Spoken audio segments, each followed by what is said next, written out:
السلام عليكم ورحمة الله تعالى وبركاته. كنتمنى تكونوا بأحسن الأحوال وبصحة جيدة يا رب. اليوم إن شاء الله غادي نشارك معكم طريقة تحضير كيك يومي، كيك ناجح كيجي رائع بزاف، خفيف ومهوي، مكونات اللي جد بسيطة مع جميع الأسرار البنات باش ينجح معكم هذا الكيك، وكذلك باش كيجينا طالع وكيجي يعني بواحد الحجم اللي هو كبير. فكنتمنى ان شاء الله انه يروق الاعجاب ديالكم، خصوصا هذا النوع ديال الكيكه البنات اللي هو معتمد عندنا يعني في البيوت المغربيه، اللي كيجينا سهل واقتصادي يعني بمكونات اللي جد بسيطه كنقدروا اننا نحضروا به هذا الكيك هذا.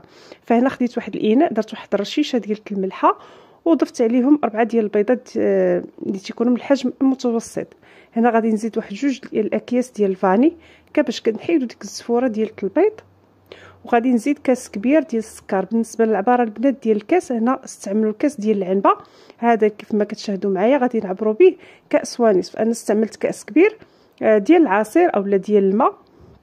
الا ما كانش هكا كاس عندكم متوفر كبير فممكن تعبروا نتوما غير بالكاس ديال العنبه، وغادي تجيكم بنفس يعني المقادير اللي انا هنايا كنشارك معكم. صافي غادي نخلط البيض والسكر مع الفاني مع ديك الرشيشه ديال الملحه، غادي نضربوهم مزيان يعني حتى كيتغير اللون ديال البيض كيرجع بحال الابيض كيف ما كتلاحظوا معايا، وكيرجع واحد القوام اللي هو شيئا ما كتقيل كيف ما كتشاهدوا. ضروري هذه الخطوه الاولى البنات باش كينجح معنا الكيك، وهذا هو اللي تيعطينا داك السفل الكيك، وكذلك كيجينا خفيف وهشيش. فهنايا غادي نبدا نضيف الزيت، نفس العبار ديال السكر البنات هو كذلك باش عبرت الزيت، يعني نفس العبار نفس الكاس باش عبرت السكر نفسه باش غادي نعبروا حتى الزيت اولا كاس ونص بعبار كاس العنبه. غادي نخلط هكا كيف ما كتلاحظوا معايا، غادي نستمر في الخفق ديال البيض ديالنا ولا هذا الخليط هذا كيف ما كتشاهدوا معايا حتى كيدخل لنا داك الزيت يعني في الخليط. وضروري البنات باش ينجح معكم الكيك ديالكم فدائما تنخرجوا البيض يعني من الثلاجه قبل بواحد ساعه اولا ساعتين. يعني ضروري البيض يكون بحراره المطبخ، يعني ما يكونش بارد مباشره من الثلاجه، فهذا هو اللي ما كيخليش لنا الكيك ديالنا انه يطلع، يعني ما خصوش يكون بارد. صافي هنا كيف ما كتلاحظوا معايا من بعد ما خلطت هاد المكونات غادي نجيب هنا واحد العلبه ديال الياغورت من فئه 110 غرام. هنا استعملت الفاني، بما انني استعملت ساشيت ديال الفاني فانا هنايا زدت عليهم ياغورت بنكهه الفاني. ممكن تستعملوا حتى ديال الموز، حتى هو راه تيجي زوين بزاف في الكيك. صافي غادي نعاود نخلط مزيان يعني ولا غادي نضربو مزيان باش كتجينا واحد المذاقه البنات في الكيكه قويه ديال الفاني، كيجي منسم وتيجي زوين بزاف.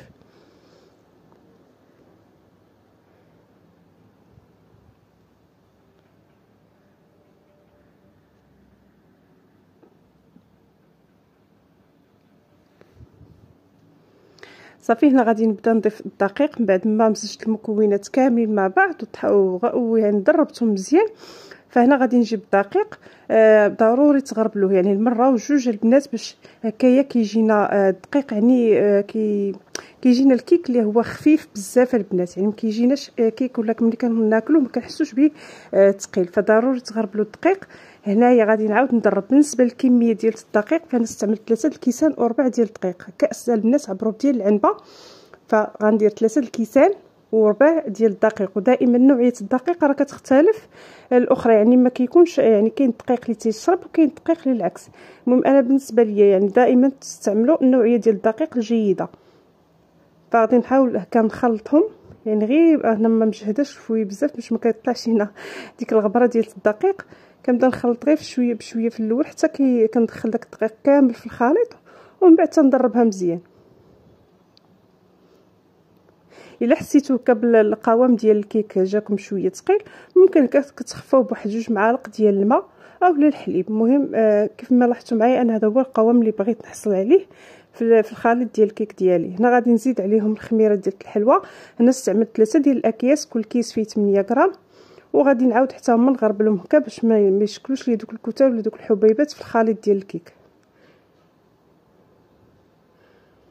صافي غادي نعاود ندخلهم مزيانين. هنا غادي نستعمل غير الضراب اليدوي العادي، غادي نحاول كندخل الخميره في الخليط ديالي ديال الكيك.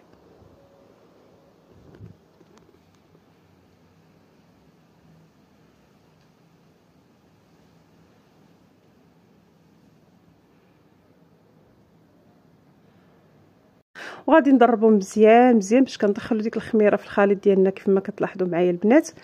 وغادي نجيب هاد العجين ولا هاد الخليط ديال الكيك غادي نقسموه، يعني غادي ناخذ منه واحد تقريبا ربع ديالو باش غادي نزيد عليه الكاكاو البودره.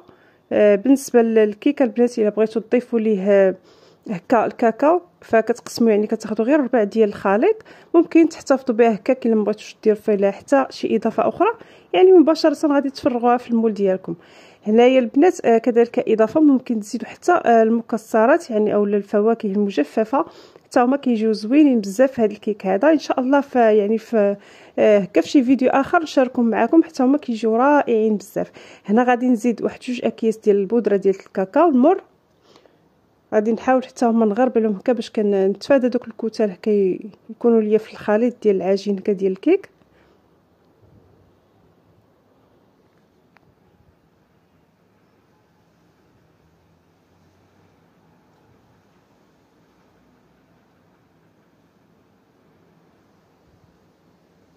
وغادي نزيد عليهم واحد المعلقه صغيره ديال القهوه. بالنسبه للناس اللي تتعجبهم المذاق ديال القهوه فراه كتجي رائعه بزاف مع البودره مع يعني هكا مع الكاكاو، كتجي بنينه بزاف. وهنا غادي نزيد واحد تقريبا ملعقه حتى 2 ديال المعالق ديال الحليب باش كنحاول انني نخفف الخليط ديال الكيك ديالنا باش ما كتجيش هكا ثقيله بزاف. وغادي نخلطهم مزيان مزيان حتى كتندمج ليا هذاك الخليط مع الكاكاو، يعني كتولي كلها لونها يعني كتاخذ واحد اللون واحد كيف ما كتلاحظوا معايا، يعني كتولي بحال الشكلاط اولا الكريمه ديال الشكلاط. صافي في هذه الاثناء غادي نجيب المول ديال الكيك اللي تنكون من قبل دهنته. بالنسبه للمول البنات ضروري يعني صراحه هذا الكيك كينجح في هذاك المول يعني العادي ديال الكيكه اللي حنا كنعرفوه يعني من زمان، دوك المولات العاديين اللي تيكونوا كمثقوبين من الوسط، خصوصا ملي كيكون هاد المولات اللي قدام شويه ماشي بحال هادو اللي ولاو دابا جداد، يعني اكثريه ما كتصدقش فيهم الكيك، ولكن هاد المولات اللي تيكونوا يعني قدام بحال ديال مواتنا كتجي فيهم الكيكه رائعه بزاف وكتنجح، يعني البنات كتجي طالعه سبحان الله. يعني عندي شحال من مول وصراحه هاد الوحيد اللي كتنجح ليا فيه الكيكه، يعني راه كاين عده انواع ديال لي مول اللي كيكونوا بحال هذا الشكل هذا وما كتصدقش فيهم الكيك. فهنايا كيف ما لاحظتوا معايا المول راني يعني دهنته بالزبده ورشيته هكا بواحد رشيشه ديال الدقيق، ومباشره غادي نفرغ فيه الخليط الاول ديال الكيك اللي ما فيه الشكلاط كيف ما تلاحظوا معايا.